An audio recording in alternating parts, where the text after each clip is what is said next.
How's it going, YouTube? Please like this video and subscribe to the channel if you haven't already. We're recapping Thursday's action and getting you ready for Week 6. Up next.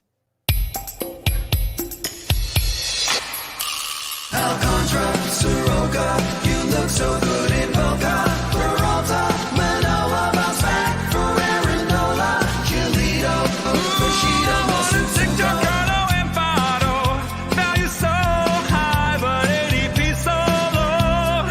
Frank Club's tips I'm kinda Joe. Now let's get on with the show.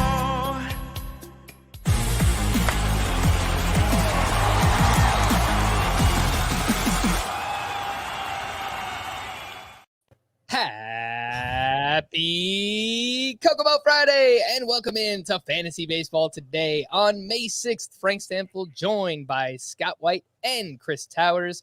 Today on the show, Shohei Ohtani. That guy is amazing.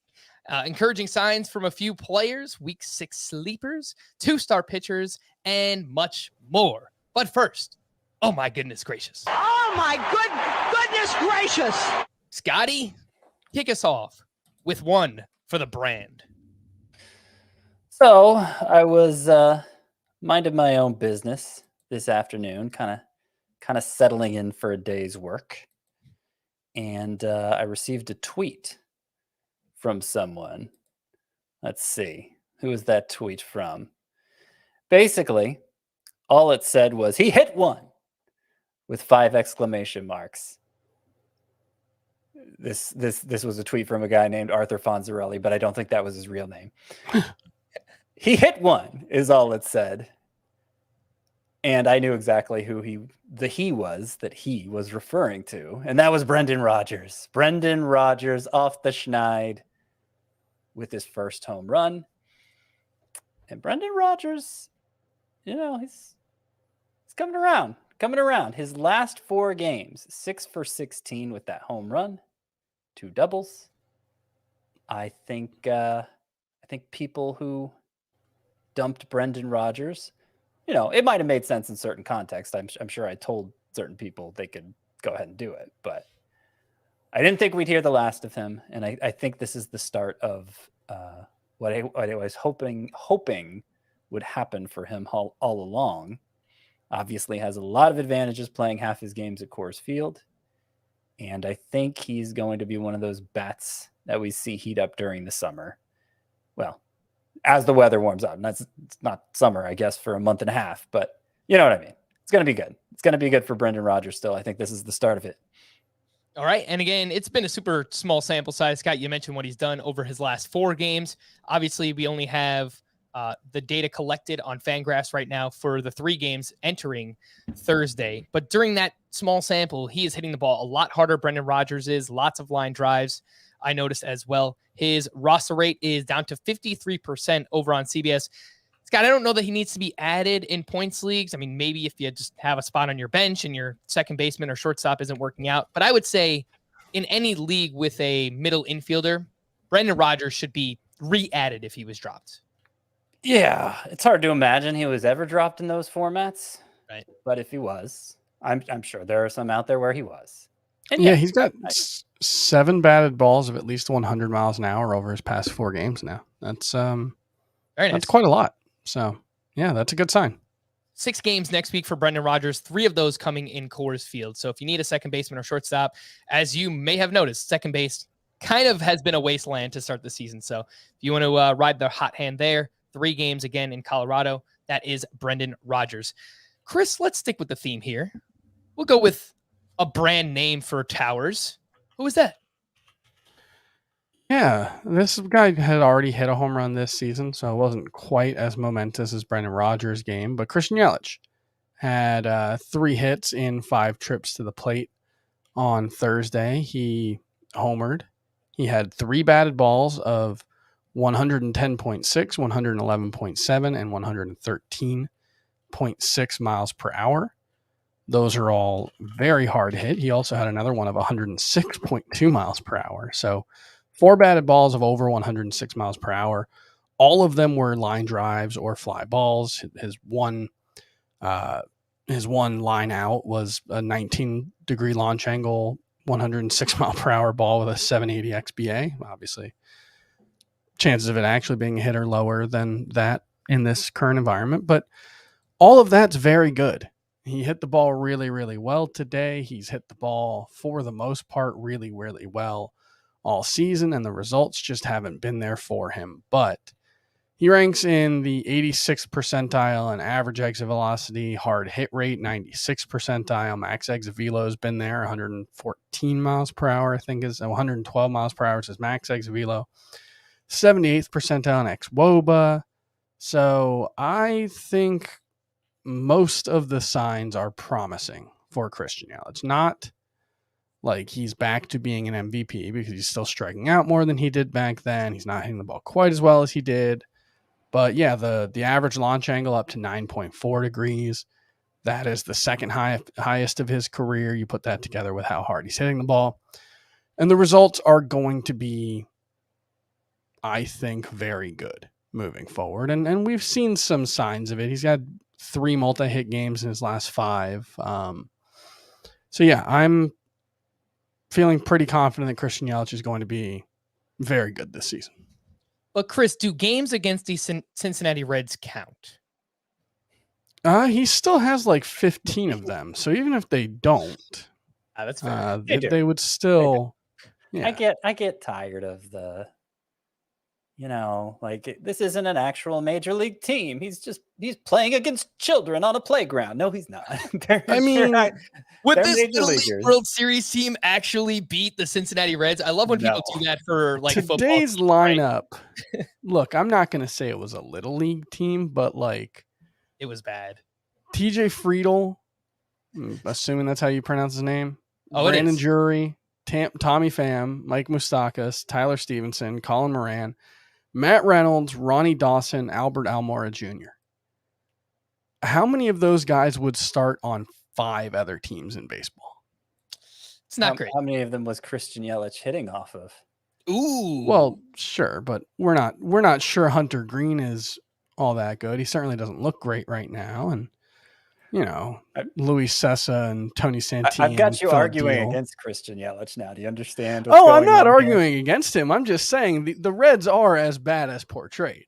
No, the Reds are bad. They're not gonna have a 100 winning. That's not a knock again. Like there are bad pitchers in baseball. Yes. There are bad pitchers every single day, and occasionally those bad pitchers even pitch well. And Christian Yelich, like. There are a lot of bad pitchers out there, and there are not a lot of games where guys have 4 batted balls of at least 106 miles per hour. So like that argument holds no weight for me. Like that quality of competition, yeah, that matters. And you can say, oh, he might have but like he had a really good game. And Christian Yelich overall hitting the ball well, 3 home runs now in his last 8 games. So yeah, I'm actually last 6 games. Yeah. So I'm feeling pretty good about my Christian Yelich shares here. Okay. My comment, of course, was tongue-in-cheek. I think next time I have one of those, I'm just going to keep it to myself so he can keep the show moving. But I looked up some quick numbers on Christian Yelich. His first 2 weeks, his ground ball rate was 56%. His fly ball rate was 30%. His average exit velocity, 93 miles per hour. Since then, since April 22nd on, his ground ball rate is 47%, down 9 percentage points. His fly ball rate is up to 41%, 11 percentage points. And the average exit velocity, it's dropped, but it's still 90.8 miles per hour. So it seems like he is making a conscious decision to lift the ball. And right now, the results are looking pretty good for Christian Yelich. So I really like that fact that he's trying to get the launch angle up, and so far it is working. We mentioned Hunter Green. He got rocked in this game. He allowed 8 earned runs over 2 2/3 innings. 7 of his, 8 outs were via strikeouts. So I guess glass half full there. But Scott, 77% rostered for Hunter Green. Is it time to drop him? Well, I mean, if he's going to be this bad when the velocity's good, the velocity was way down the past couple starts, and we thought that was the problem. Turns out he may have some more learning to do. I mean, I'm hoping the Reds make it easy for us and just demote him when Luis Castillo comes back next week, but they may not. They obviously have a lot of bad pitchers in their rotation, and they may just decide to junk Vladimir Gutierrez or whatever.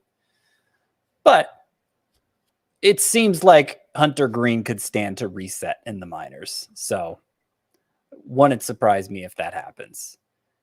Yeah, I mean, you could probably drop him in most leagues. There's a lot of upside there. It's not like his season's over, but it's been pretty ugly lately. One of the things about Green, when reading scouting reports and looking at his numbers, is he was more hittable than you would expect coming up through the minors, given the fact that, he was throwing 101 miles an hour and, was able to sustain that kind of velocity. And his fastball especially was fairly hittable. And one explanation for that might be this, vertical approach angle thing that we're seeing more people talk about.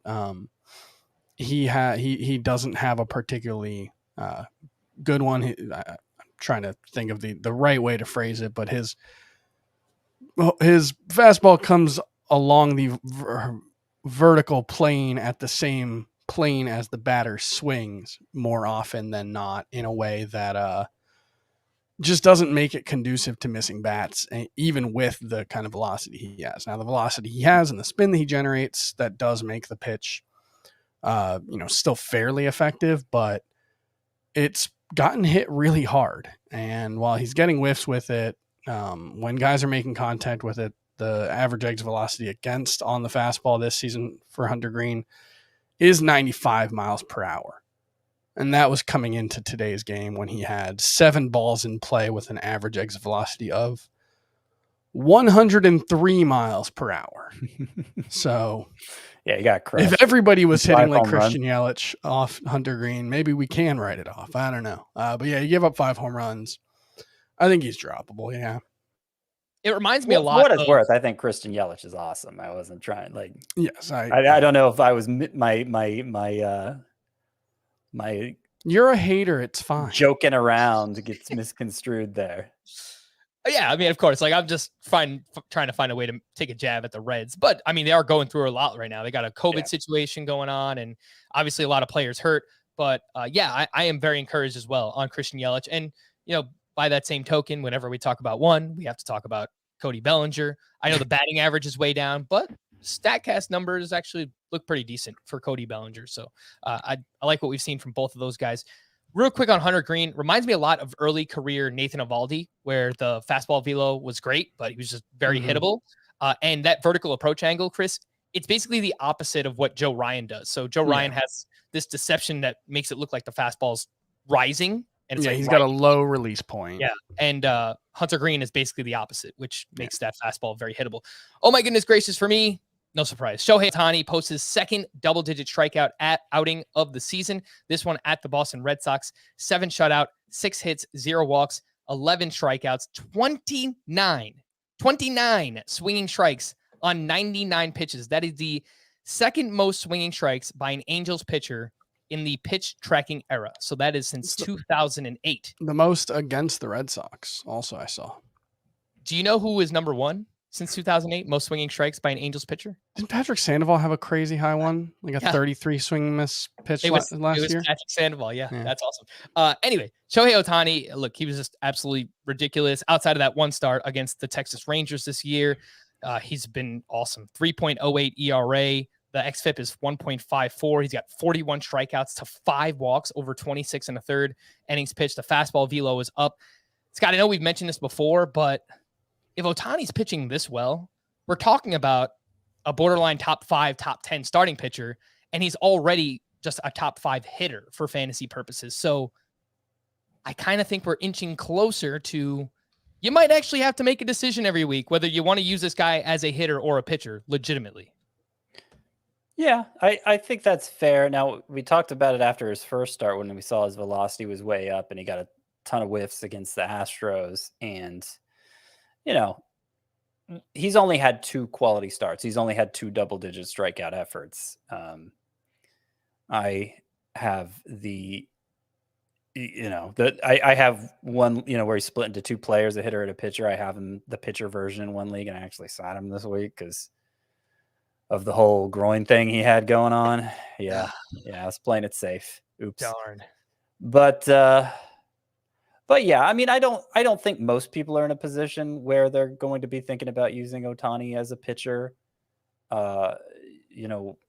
we're in, the way things are going right now. We got pitchers like Martin Perez boasting a 2.25 ERA, and who are some of those guys we were talking about a couple days ago? All these It's Michael Wacha. it's a bunch of bottom feeders with a 1-something ERA. like Brad Keller, Chris Flexen. It's pitchers that are usually very hittable. It's just, I would guess more people are pining for offense than pitching right now, and that could even out more as the season plays out. And but Ohtani at hasn't hit super well so far, for what it's worth. But but I mean, he's got 4 home runs, No 4 concern. steals, 3 home runs, 3 steals. I mean, that's 4 homers and 4 steals. Yeah. I mean, obviously he still looks like a great hitter. I would just say it's at least, you can at least be open to the possibility now, but I still think most people are going to want to start Ohtani as a hitter. Okay. CBS has him listed as a 2-start pitcher next week. No, he's not. He isn't. No. He's set to go on Tuesday. They have a 7-game week. Right.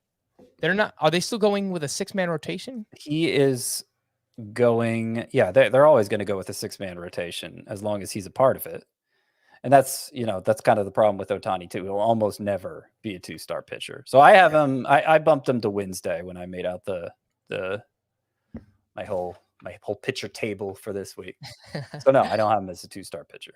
Okay, yeah, I always trust Scotty's 2-start grid more than I do CBS. So that's why I thought I'd bring it up. If he has 2 starts in any week, you might actually want to use him as a pitcher that week. I wanted to mention the offensive outbursts again by the Brewers and highlight Willy Adames double dong. He has 7 home runs over his last 10 games. He is on fire. Christian Yelich, of course, what he did. Rowdy Tellez, 2 more doubles. The batting average is up to 275. More on him a little bit later on. Luis Arias went 1 for 4 with a leadoff home run and a really fun comeback for the Mets. Not if you're a Phillies fan, unfortunately. They were down 7-1 going into the 9th inning, and they came back all the way back. They scored 7 runs, and they win the game. Starling Marte went 3 for 5 with his 3rd homer. Francisco Lindor went 1 for 5 with his 5th homer. Jeff McNeil, 2 more hits. He is batting .348, and he's been one of the better surprises, especially in points leagues. Let's take a look at some pitchers, some players.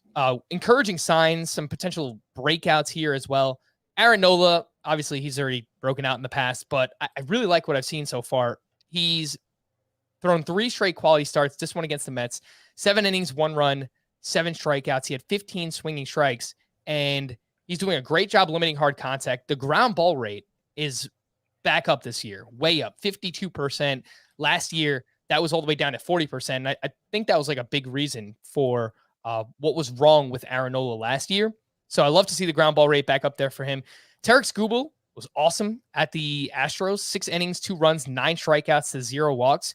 He's got a 3.04 ERA. His xFIP is 2.43. His ground ball rate is also way up this year. His walks are down. His hard contact is down.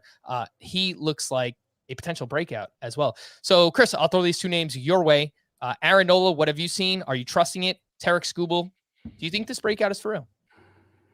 Yeah, I mean, these might be 2 guys who would benefit from a diluted offensive environment and one where the ball doesn't travel as far, especially because that was an issue for both of them last year, keeping the ball in the yard. And so it's worth considering the possibility that this new offensive environment could help those 2 guys live up to their potential, Aaron Nola and Tarik Skubal. Obviously, I have a lot more confidence in Aaron Nola. He's got a 32% strikeout rate and a 5% walk rate. So he's doing the things you want to see either way. Skubal, he's got a 33% strikeout rate and a 3% walk rate. So I'm not 100% sure. I buy him being a big breakout candidate. However, it's worth pointing out that his fastball usage continues to go down. He's swapping out some of his 4-seamers for sinkers, but throwing his slider more. And I think that's a pretty promising sign. That was one of the rare pitches Tarik Skubal threw last season that didn't get hit really hard. He's not getting a lot of whiffs with it, or at least he wasn't coming into this start. So, that's still a concern, but 8 swinging strikes today with the slider, that's a pretty good sign.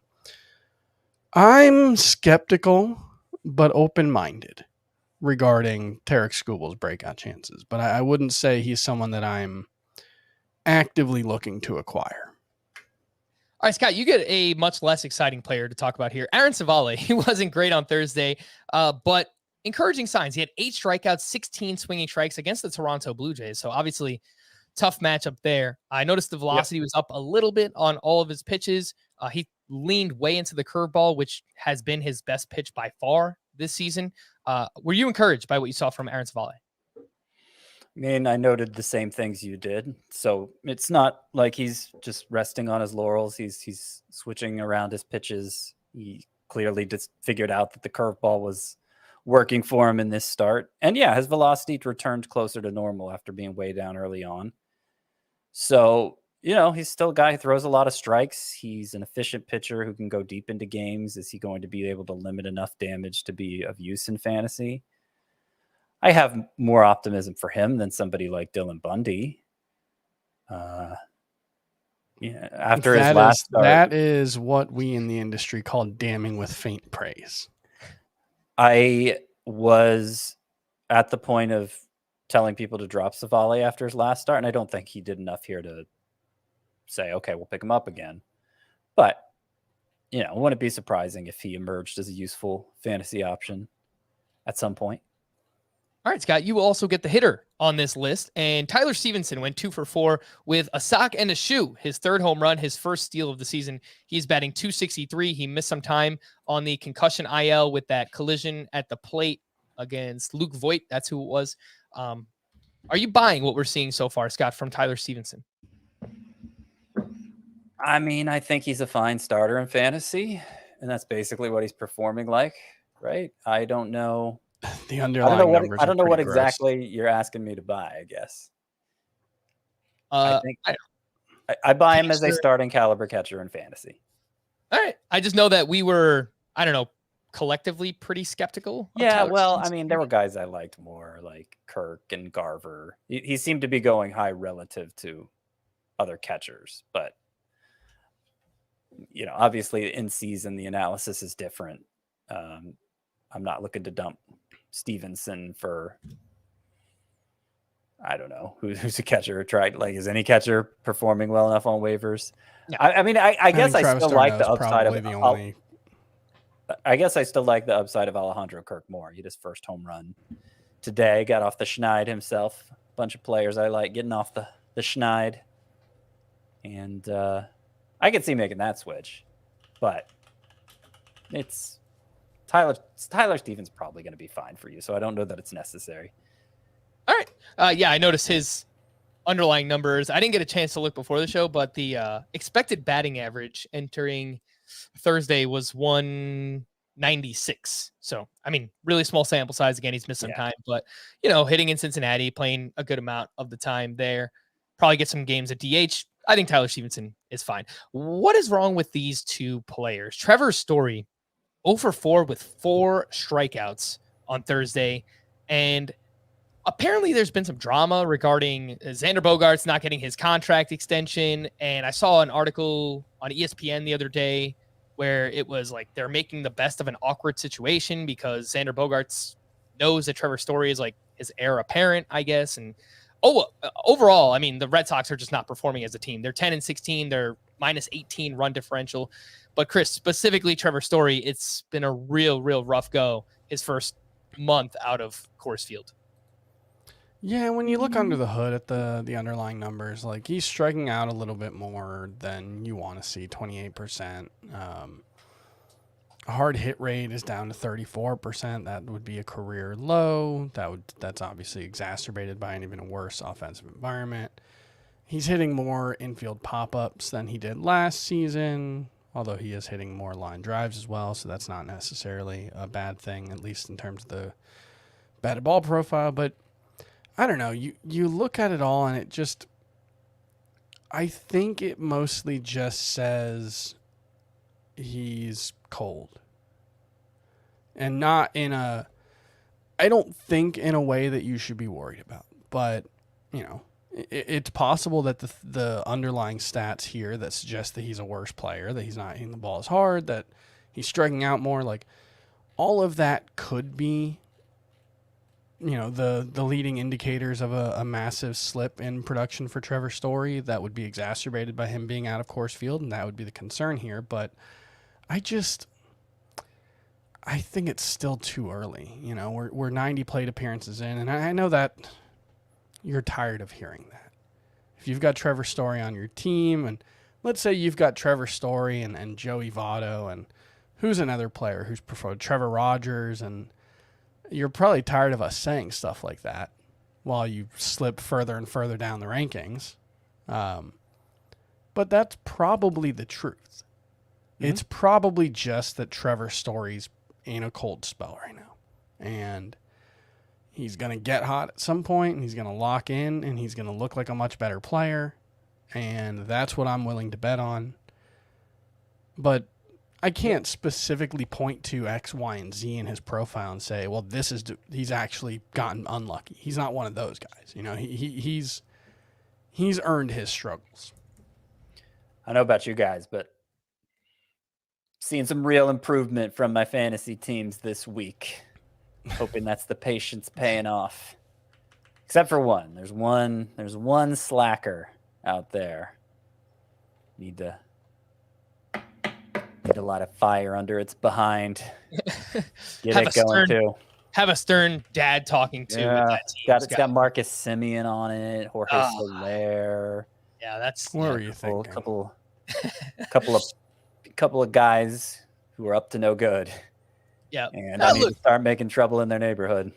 I think this is a good reminder that it's a long season, right? Again, like people are probably tired of hearing that. I understand, we want instant gratification. We want to see our teams perform well. Of course, everybody wants to do that, but we've played 1/6 of a really, really long baseball season. So the hope is Red Sox and of course Trevor Story gets back on track. How about Jose Berrios? I know his past couple of starts have been better, but overall the underlying numbers not looking too good, and he was clobbered in Cleveland on Thursday. 4 2/3, 8 hits, 6 runs, 1 walk, 0 strikeouts. He allowed 8 more hard hit balls. His expected ERA, according to StatCast, entering the start was 8.21. That's quite bad. Scott, what is going on with Jose Berrios? Are you actually worried about this? I don't think so. In fact, I know he was miserable at the start of the year. His first couple starts were just dreadful. But yeah, his past 3 prior to this one had been fine. He looked like typical Jose Berrios. And I imagine this start actually lowered his xERA because the average exit velocity against him was only 86.8. So it wasn't like Cleveland was teeing off on him. There was the 1 home run to Stephen Kwan, another guy getting off the schneid. First home run. But no, I mean, I think, this is just the Berrios experience. Sometimes he looks really ugly, but most of the time, he's fine. If you had over 2.5 times Scott said schneid on the podcast today, you just cashed your ticket. So, yeah, baby. Well, that's what this show's all about, as far as I'm concerned. We got Kirk, we got Kwan, we got Rodgers, we got Jesse Winka, even Yadier Molina. I don't know if a homerless Yadier Molina could be considered on the schneid.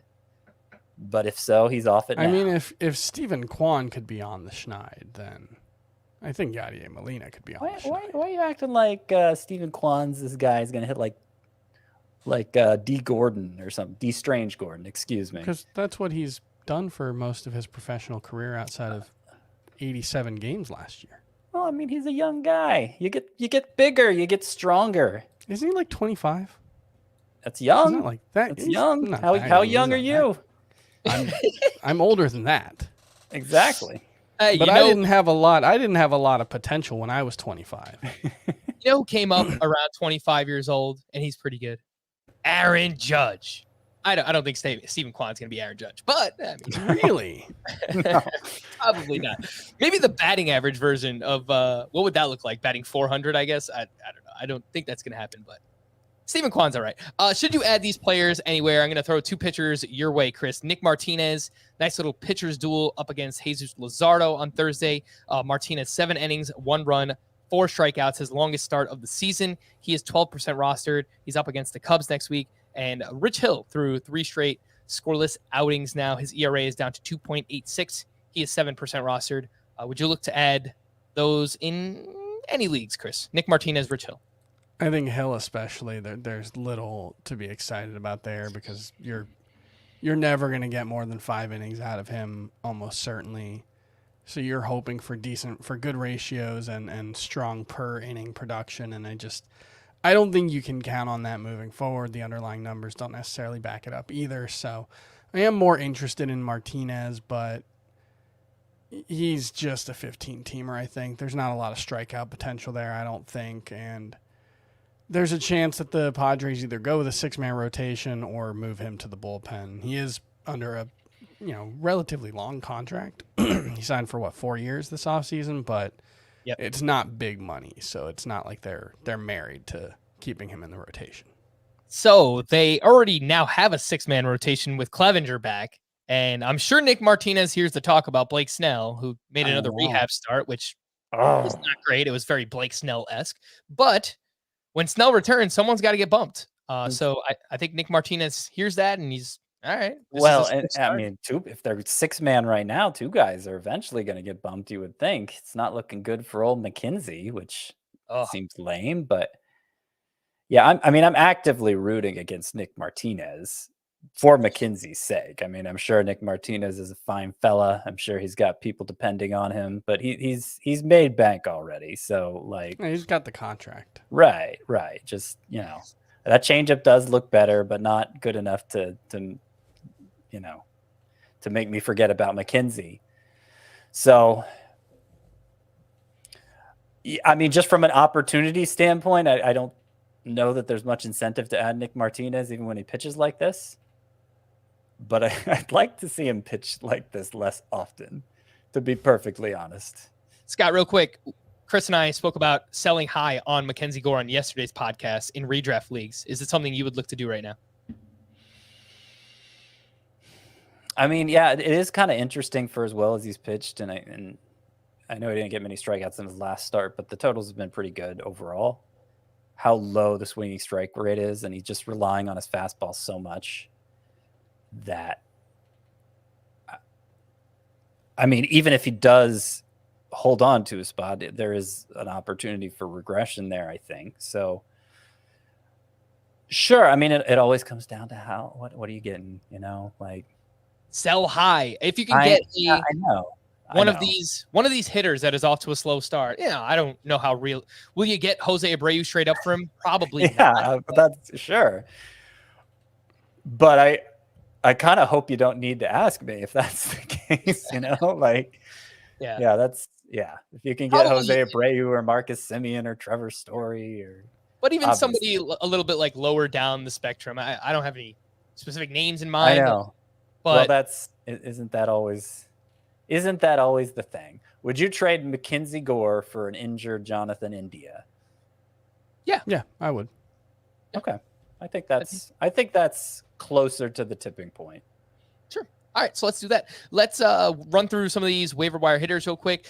Chris, Max Kepler, 3 for 4. The batting average is up to 266. He's 77% rostered, which means he's only available in the shallowest of leagues. Do you think that Max Kepler should be universally rostered at this point?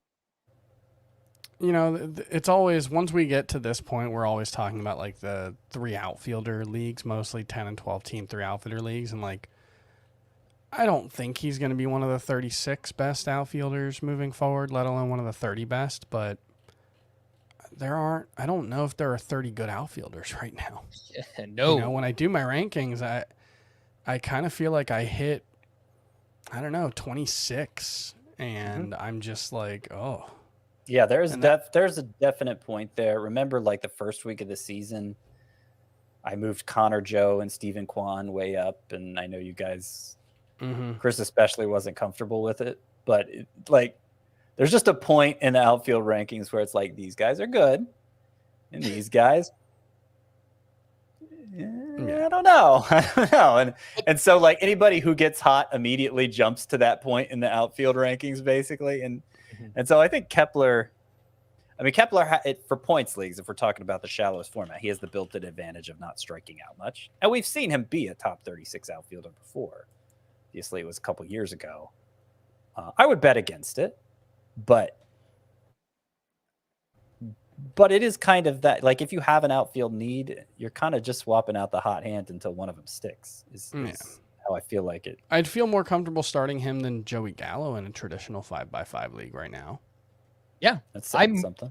I moved Kepler up ahead of Joey Gallo, I believe. Yeah, I have Gallo down at 61. I mean, Joey Gallo, just go away. Max Kepler, yeah, he's higher than him for me. Scott, who would you rather have if you needed to add one outfielder, Brandon Marsh or Austin Hayes right now? They're both hot. I guess you're saying I have to start them. Yeah. I mean, I'd rather have Marsh. I don't think Hayes' upside is enough to make a real investment in him, but Marsh, I could see him emerging as a top 30 type outfielder, particularly if he gets more playing time. I'd go with Tommy Pham over both of them. He's still pretty widely available. Not to, just rewrite the rules here of your little game. I'd go with Rowdy Tellez, who I didn't get to talk about yesterday, over both of them. I think he's basically must add Rowdy Tellez. He's got his roster rate has risen from 28% to 51% in just one day, but that's still, he's still available in half of all leagues. So if you didn't get picked up in yours, it's not too late. All right. In deeper leagues, two names. Again, Yadiel Hernandez, one that we've talked about a lot recently. He went 2 for 5 with his first steal on Thursday. He has five straight multi-hit games. He's been awesome. 9% rostered. He's got 6 games next week, only one lefty on the schedule. And Juan Yepez, the prospect with the Cardinals, back-to-back days with 2 hits to open his career. He started in right field on Wednesday and then started at DH on Thursday. He has first base eligibility on CBS. So in deeper leagues, Yadiel Hernandez and Juan Yepez. Let's take a quick break and we'll get to the news and notes right after this. This is your captain. Our mission: to seek out new life, push the boundaries of what is known and what is possible. I'm standing on the surface of a comet. No one can know the future. One can only follow one's instincts. This crew can do anything. Let's show them what you got.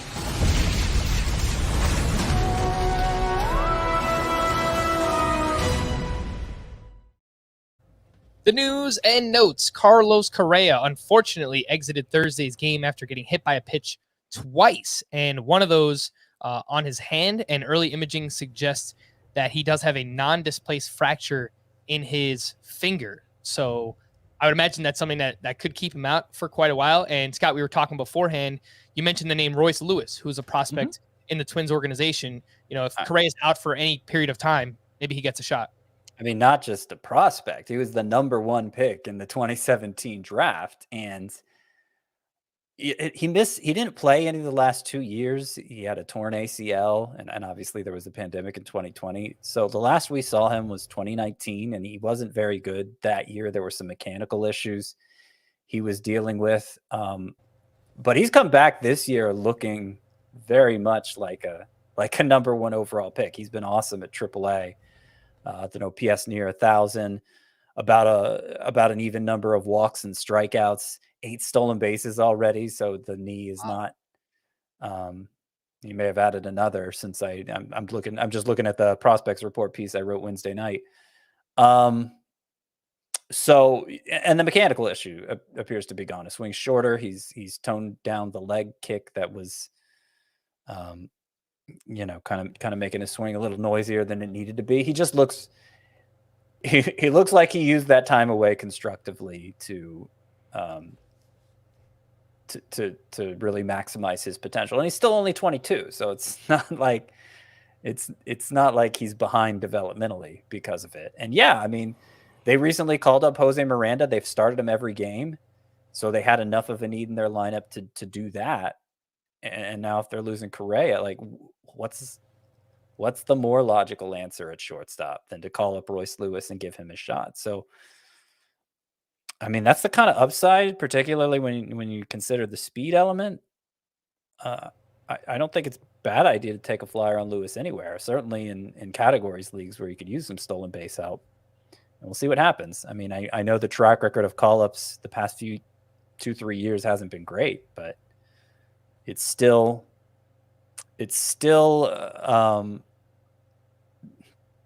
you know, the rewards are still better for them than most of what you'll find on the waiver wire at this point in the season. All right. And again, if Correa is out for quite some time, obviously Royce Lewis, a name you could look at. Gleyber Torres, 72% rostered. Brendan Rodgers, who we mentioned earlier, in deeper category leagues. Andres Jimenez is playing really well, 37% rostered for Jimenez. Ryan Presley was reinstated from the IL Thursday and thrust right into a save opportunity where he gave up 2 hits, including a home run. He took the blown save. His velocity was down 2 miles per hour. Just didn't look right when I was watching that game. Chris, would you look to add Rafael Montero as insurance? He's pitched really well in Presley's absence. I suppose, but I don't know. There are so many guys who we're trying to chase saves with right now still that I don't know if like the guy who still needs either an injury or continued underperformance to even have a chance, and it's not clear he would be the guy anyway. I don't know if that's really the best usage of your resources. Will my guy Hansel Robles ever get another save? I'm going to go with no. Nick Castellanos exited Thursday's game after getting hit by a pitch near his wrist forearm area. X-rays were negative. The Blue Jays lied to us. Teoscar Hernandez was not activated on Thursday and instead played another rehab game. He is likely to return this weekend. Andrew Vaughn was placed on the IL with that bruised right hand. The poor guy just cannot catch a break. It was finally looking like he would play every day with Eloy Jimenez hurt. Blake Snell made his second rehab start on Wednesday at single A. He gave up 4 runs over 4 innings, striking out 8, and he did get the pitch count up to 66. Luke Voigt is expected to need a 1-week rehab stint at AAA. He's reportedly fully healthy, but he's staying there to work on his swing. Nick Lodolo is penciled in to return from the IL and start Saturday against the Pirates. Scott, let's say you play in a daily lineup league. Would you throw Lodolo right back out there? I got him in my top 10 sleeper pitchers for this week, but you're saying the weekend, right? No, next week. He right? faces the Pirates this weekend, and I believe next week. And next week. Yeah, and I thought I had him going against the Pirates. Okay, so right away, first start back. I mean, that matchup is obviously favorable. He was looking good before he got hurt. Yeah, I mean, in daily leagues, I'd probably activate Lodolo right away. And then for next week against the Pirates again, you have the added advantage of seeing how he does in that first start back.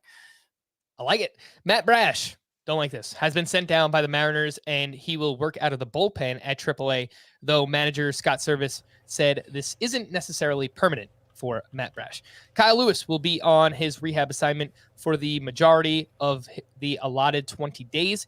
He's attempting to return from meniscus surgery he had last year, and obviously has had some success in the past. He won Rookie of the Year, I believe, in 2020, and he's 47% rostered. So if you want to stash Kyle Lewis in those 5 outfielder leagues.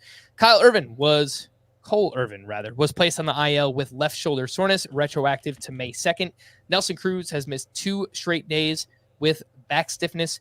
Lamont Wade is expected to be activated from the IL Friday. Last season, he hit .253 with 18 homers and 6 steals. He's 11% rostered, a name to watch in those deeper leagues. Nate Pearson scheduled to throw a bullpen on Friday. He threw 26 pitches on Tuesday. He's 18% rostered, likely to work out of the bullpen for the Blue Jays. So I don't know how much upside is there for Nate Pearson. Dylan Bundy, Luis Arraez, and manager Rocco Baldelli all tested positive for COVID. And last but not least, Steven Strasburg will face live hitters again on Friday. There is a chance he could begin a minor league rehab assignment soon. Some prospects news I wanted to mention. Max Meyer could be promoted to the big league rotation in the near future. That is per Barry Jackson of the Miami Herald. The former first-round pick has a 1.71 ERA, 33 strikeouts over 26 1/3 innings at AAA. Chris, 38% rostered is Max Muncy. Would you consider him a must stash? No, I mean, mustache like 100% rostered? No, he doesn't need to be 100% rostered. But if you're in the kind of league where, you know, top prospects tend to get rostered, yeah, he needs to be among them because he's been one of the best pitching prospects in baseball the past couple of seasons. And he was impressive in spring training, and there were rumblings that he might be pushing for a rotation spot. And yeah, he looks like the next stallion. So, yeah, I'm excited to see it, and I feel like we could be one Eliezer Hernandez start away from Max Meyer getting an opportunity. Orioles catcher prospect Adley Rutschman will be reinstated and report to AAA on Friday. Scott, I know we did a podcast recently, and my prediction was he would be up before the end of May, up with the Orioles. So I'm sticking with it. I think there's a good chance. If he hits well, we could see him soon. GM's basically said he has nothing more to prove in the minors other than he is himself as he makes his way back from this triceps injury. So, I mean, that's as clear as I think you're ever going to hear a front office person about when they're planning to call him up. And basically, once he proves he is himself, which could be some point in the next week, you know, he's already moved his rehab all the way up to AAA. So he's right on the precipice. All right. Pitcher prospect DL Hall for the Orioles has also been promoted to AAA. I say just call them all up together, Scott. Adley Rutschman, DL Hall, Grayson Rodriguez. Let's just have a party. Let's go crazy. Yeah, probably not going to happen. I actually bumped in the latest prospects report. I bumped Grayson Rodriguez in favor of Royce Lewis, which turned out to be prescient in a way that I wasn't necessarily anticipating because I wasn't planning on Carlos Correa getting hurt. But I mean, Grayson Rodriguez's last two starts have been shaky, so I don't know that he's necessarily on the verge. He'll be up at some point this season, though. All right. If you want to hear more about those top prospects, you can listen to our Saturday episode of Fantasy Baseball Today in 5. You can download and follow wherever you listen to this podcast. The Week 6 preview. Let's take a look at the schedule. It's really spread out. Once again, we have 3 teams with 5 games, the Braves, the Red Sox, and the Blue Jays. 19 teams have 6 games. 6 teams have 7 games. 1 team has 8 games. That's the Detroit Tigers. And I had to look this up on multiple sites. There's a team with 9 games next week. That is the Oakland A's. So make sure you go pick up Ramon Laureano because he's back this Sunday. Before we get into the 2-star pitchers to add, Scott, who are some names that are on the fringe that you might be worried about starting next week? Well, Frank, I would say Adam Wainwright has the Orioles, has the Giants. But I'm thinking you're probably going to want to go ahead and start him, coming off a really good outing. Noah Syndergaard, we keep waiting for him to return to earth. He gets the Rays and the Athletics, so matchups on the opposite end of the spectrum. But I think you probably need to start him too. Maybe the most interesting name of all is Luis Castillo, set for his season debut on Monday after being hurt at the start of the year. He's looked good on his rehab assignment. And the matchups are against the Brewers. We don't think of it as a good lineup, but obviously they're red hot right now. Maybe they're becoming a good lineup. But the second matchup is against the Pirates. So, unless it's a situation in a categories league where you're really, really protective of your ERA and WHIP, I would go ahead and start Castillo, certainly in any points leagues. The most interesting... Let's see. Okay, well, let me go through a few more names here. Alex Wood against the Rockies and the Cardinals. Lean yes on that one. Tarek Skubal, who we just saw perform well on Thursday. Oakland and Baltimore. 2 great matchups. Love it. I'd like to be able to call him a sleeper, but he's just too rostered, and I think an advisable play this week for sure. Corey Kluber, also 2 rostered. Kind of surprised to see that, him being more than 80% rostered. Angels and Blue Jays, couple tough matchups there. Eileen, yes, but it kind of depends on the circumstances of your team. Obviously, it's easier to say yes in a points league than a categories league. One name I skipped over who might actually be available in your league is Tony Gonsolin. He gets the Pirates and the Phillies, but I like that one. If you need to look a little deeper, Austin Gomber, who is coming off a game where he had 18 swinging strikes And remember, he had a really interesting 7-start stretch in the middle of last year, and then got hurt. Trying to remember what the injury was. It was something arm related.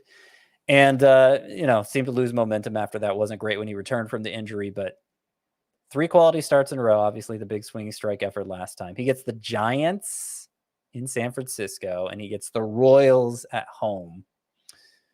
So some good, some good, some bad, but he's only 28% rostered. I think in points leagues, it may be worth a shot. Austin Gomber. All right. Fortune favors the Brave 2-start pitcher of the week. Who do you got, Chris? Fortune favors the Brave 2-start pitcher of the week. He's never done this before. He's being initiated here. This is where we sound stupid. I think I would go with Jameson Taillon. It's tough matchups versus Toronto and at the Chicago White Sox.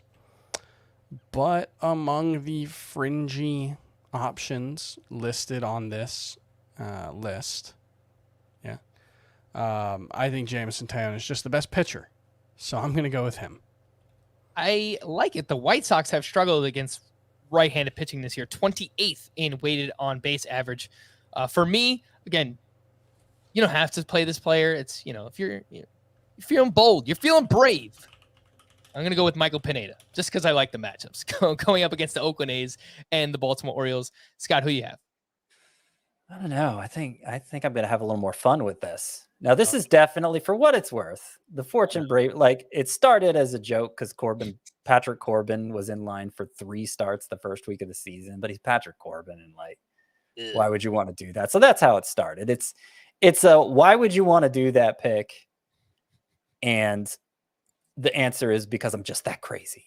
So it's I wouldn't actually do this. It's definitely a do as I do, not as I say exercise. Hunter Green is the ultimate Fortune favors the Brave pick. Now you could have 20 strikeouts this week going against the Brewers and the Pirates, or he could give up 20 earned runs. How brave are you? You have to be braver than me, that's for sure. Who is more brave / bold, Scott White or Matt Damon? I'm not actually that brave. I'm just saying this would be a brave pick. All right, I guess I wouldn't do it. To make it clear, I am not starting Hunter Green this week. But there are lots of people that are braver than me and just want to maximize their starts and knock yourselves out. All right, Scott, let's run through some single start streamers. Who you have here? Okay, so it's not great this week, going to be honest. Not a great week for sleeper pitchers. But Nick Lodolo, who we're already mentioning, his second start back, like his first start back, will be against the Pirates. And you got to like that. Jordan Montgomery against the White Sox, he barely makes the cut, 77% rostered. I think he's always kind of fine. And that matchup is fine with as many hitters as are hurt right now. Let's see. Adrian Hauser, Mitch Keller. They're both going against the Reds, who have won 3 games so far this year. So, can you hear the enthusiasm in my voice for these picks? Michael Lorenzen at Oakland. That's okay. Bruce Zimmerman at Detroit. Maybe. Tyler Anderson at Pittsburgh. Good matchup, good supporting cast. Good pitcher? Probably not. But that pretty much covers my top 10 sleeper pitchers for this week.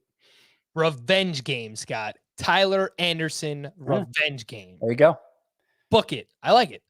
He's pitched well so far. Get yourself a personal pan pizza. I almost ordered a personal pizza on Thursday. I was out at some brick oven pizzeria, but then they told me they had to refill the coals and it was going to take 45 minutes. It's like, well, why are you even open then? Anyway, best hitter matchups. Have those coals firing all the time, Anthony. I don't know. Best hitter matchups for next week. Of course, those Oakland A's, they got 9 games next week. Number 2, the Detroit Tigers. They have 8 games next week. Then the Mets, the Rangers, and the Royals. The worst hitter matchup next week, the Braves, Mariners, Phillies, Marlins, and the Rays. Scott, bring us home some sleeper hitters. All right, well, you got to go with Rowdy Tellez, who is great. I wasn't on the show yesterday. I don't know if you guys brought it up. He started against two of the last three left-handers the Brewers have faced. So, that was always what held me back from going full Rowdy, is just the likelihood of a platoon. But it just so happens the Brewers are facing only one lefty this week, so he has a chance to see what's the word I'm looking for? Seize that job even more. That's not the word I'm looking for. But anyway, Randall Grichuk and Brendan Rodgers.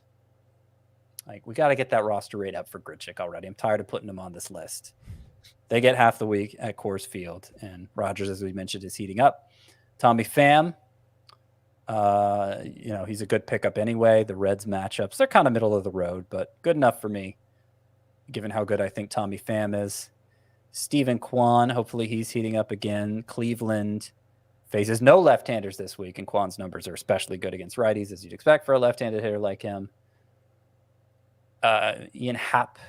A lot of these players are just under-rostered hitters whose matchups aren't that bad, so I'll stick them on the sleeper hitter list. If you want some hitters from the teams you rattled off as having the best hitter matchups, Sheldon Noisy with those 9 games. I think that's the one Athletics player out there who I might look to take advantage of all those games with. Jeimer Candelario, who's heating up, had a big home run off Ryan Presley, making his return for the Astros. Velocity still look bad, but Candelario's been hot lately, and the Tigers have the second best matchups, as you mentioned.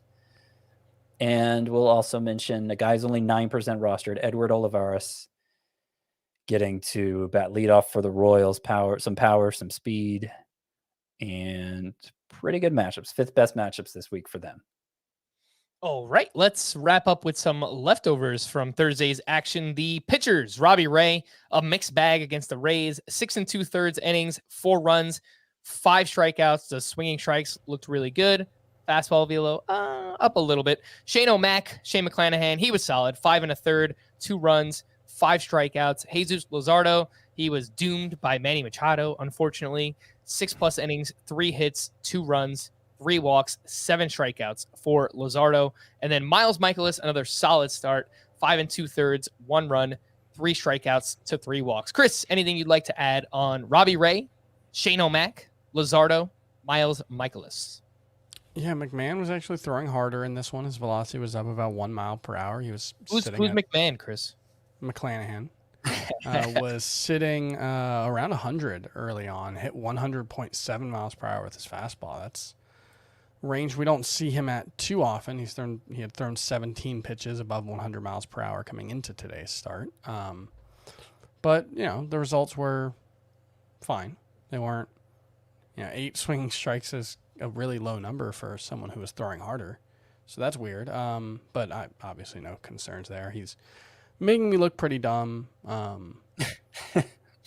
so far. And actually, what's really interesting is the quality of contact metrics have been very good for him, which is a reminder that, 1, we're dealing with a small sample size now, and that may be noisy, but 2, that we were dealing with a small sample size last year with his quality of contact metrics. So, we still don't quite know who he is in that regard.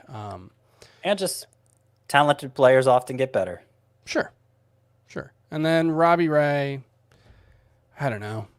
I mean, it was good to see that. What? That's the one I'm worried about. Yeah, it was good to see the swinging strikes. It was good to see the velocity up a little bit, but still only 5 strikeouts and 6 2/3 innings. Still got hit pretty hard, which has been an issue for him. And that's the issue with him in general, is if he's not going to be an elite strikeout pitcher, and it's sort of hard to bet on that when he's throwing 92.5 instead of 94 like he was last year, he's going to have to be something that he's never been, and that's a good quality of contact guy. What's weird is he was obviously an amazing strikeout pitcher even before the velocity jump last year. So I don't he's had 1 start still this whole year with a strikeout per inning or better, which is just so weird and out of character. And for all the hand wringing we've done over different high-end pitchers to begin the year, Shane Bieber, Julio Urias, Zach Wheeler, I think the only one I'm still worried about is Robbie Ray. Well, I think part of that is he's become really just a two-pitch pitcher. Even last season when he was really good, he was 59% fastballs, 31% sliders. So the curveball was rarely used, and the changeup and sinkers even more rare. And so I just think like when you're only throwing two pitches, when the stuff is playing up, you can get away with it. But he's a different kind of pitcher than he was early on in his career, and he might be a better pitcher than he was early on in his career. He just might not be able to get the strikeouts with this approach. And so it's definitely concerning. I'm much less confident that he'll be a high-end pitcher at the very least. I'm not worried that he's going to be bad necessarily, but I don't have a lot of faith in Robbie Ray being, a top 12 guy like I hoped he would be coming in. I was updating the rankings the other day. I still have Robbie Ray as my 19th starting pitcher, but I didn't feel good about it. I wanted to lower him, and maybe next week is the week where I actually drop him down a little bit. Yeah, more. I've already lowered him a little bit, but I think I might lower him even more. Yeah, and like I moved Charlie Morton down to 30. Like it's just the sort of thing where like, okay, do you believe in him or not? And I keep saying I believe in Charlie Morton, but I also don't want people to make dumb trades on it for him based on my rankings. So you kind of have to navigate that. Okay, these are rest of season rankings. But there's just, you can only lower him so much, recognizing that he could come back next week, his next start with like an 11 strikeout game. And it's like, oh shoot, I got to move him up 20 spots again. It's like, they're incredibly difficult types of starting. There are multiple different types of starting pitchers who are really hard to rank. The really good guys with a lot of injury risk are really hard to rank when they're healthy. Carlos Rodon and Clayton Kershaw being chief among them, just because the way they're pitching right now, there's no question they're top 12 starting pitchers, but can you actually value them like that? That's tough. And the guys who have been really high end in the past and just look kind of meh right now are also really tough, because it could just be one start, like you said, and then it turns around. We've seen that many times in the past. So it's difficult. I don't know what to do with Robbie Ray in terms of the rankings. Yeah. And I mean, overall, I think you keep throwing him out there. It's not like he's looked terrible by any means, but I think we just have to be realistic where, he's probably not going to be that top 12 or 15 starting pitcher we thought coming into the season. Yeah. Hitting leftovers from Thursday, Jared Walsh, 2 for 4 with his 4th home run, his 2nd in as many days. The Nationals, they enjoyed their trip to Coors Field. Juan Soto went 2 for 3 with 2 walks and his 6th home run. Josh Bell went 2 for 4 with a double. He's now batting .356. Keibert Ruiz went 2 for 5 with his 1st home run of the season. On the other side, Randall Grichuk went 2 for 4 with his 4th homer. He is batting .325. Bo Bichette, 3 more hits, 2 more runs scored. He has 11 hits over his last 6 games. The batting average slowly climbing up, .254 for Bo Bichette. His teammate Vlad Jr. hit his 7th home run. Stephen Kwan hit his 1st homer. Alejandro Kirk hit his 1st home run. Franmil Reyes now has 5 hits over his last 2 games. Baby steps, hopefully. Bryce Harper and Nick Castellanos, they went back-to-back. Harper hit his 5th home run. Castellanos hit his 4th. Byron Buxton, another one for the brand, for the Chris Towers brand. 1 for 5 with his 8th home run. 113 off the bat, nearly 113. 452 feet, an absolute bomb. That was hit over like the most center field corner of that extended wall in Baltimore, and it didn't look like it got over by that. I would not have guessed that was a 452-foot home run. Yeah, based on the way it looked. Man, the Orioles hit 5 home runs today, though. So Mountcastle himself had 2. There you go. That was the next one up. Ryan Mountcastle, double dong, now has 4 homers on the season. Cedric Mullins hit his 4th. Jose Altuve added his 3rd homer. Jeremy Pena hit his 6th. He has been awesome, Jeremy Pena. Jesse Winker hit his 1st home run of the season, lefty on lefty against Shane McClanahan. Manny Machado a double dong. He now has 7 home runs. He also has 5 steals. He has been amazing. Tommy Edman, 3 more hits, 3 RBI. He is batting .329. Some bullpen notes. Daniel Bard picked up his 8th save. Emmanuel Clase picked up his 5th. Corey Knebel was the closer on the other side of that implosion by the Phillies. He entered the 9th inning. Runners on first and third. 7-3 was the score at the time, and he allowed 5 runs to score. Takes his first blown save, his second loss. Edwin Diaz struck out 2 for his 6th save. Yohan Duran, as much as we want to like this guy for fantasy, he's fun to watch. There's no doubt about it. His usage is just frustrating. He entered the 7th inning of a tie game. Runner on third. Obviously, huge moment. He gets Trey Mancini to ground out, and then he allows back-to-back home runs in the 8th inning. Takes the loss for Duran. The Tigers, Gregory Soto, in a tie game in the 9th, he gave up a run, took the loss. Taylor Rodgers got his 11th save for the Rays. Taylor Rodgers for the Padres, for the Rays. They're up next. Andrew Kittredge was unavailable. Brooks Raley picked up his 2nd save of the season. To stream or not to stream for the weekend, let's start with Friday. We've got 1-800-GLEN Otto at the New York Yankees, Tyler Anderson at the Cubs, Carlos Hernandez at the Orioles, Jordan Lyles versus the Royals, Josh Winder versus the Oakland A's, Chad Kuhl at the Diamondbacks, Jordan Hicks at the Giants. We've got I hate recommending pitchers like this. Tyler Anderson at the Cubs. I think is okay. Anderson's the best one. Yeah. Josh Winder. Winder's. Yeah, that's kind of interesting against the A's. Yeah. All right. Saturday, we've got Dane Dunning at the Yankees, Mitch Keller at the Reds, Nick Lodolo versus the Pirates, Chris Paddock versus the A's, and Daniel Lynch versus the Orioles.